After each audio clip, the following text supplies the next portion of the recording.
as we gather to officially open 2 state-of-the-art schools, Isikali Sezwe Secondary School and YWCA Special School, right here in Matadeni. The fact that we commemorate this accomplishment in August, the month of women, and pay tribute to the resilience, leadership, and unwavering commitment of women in shaping our society, that makes this occasion even more significant. Uhulumeni ziningi inhlelo anazo zokuthuthukisa abantu, zokuthuthukisa imfundo.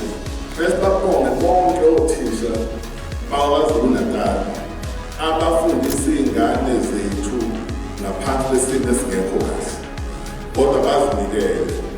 Bafundise ngisho iy'ngane nangama-holidays, kodwa bengakhokhela. Sesisele iy'nsuku ezimbalwa eziyi-less than 8 ukuthi abantwana babhale ama-final exam. So socela abazali babagqugquzele abantwana bafunde, babagqugquzele abantwana bastudishe, bafunde nangama-extra classes.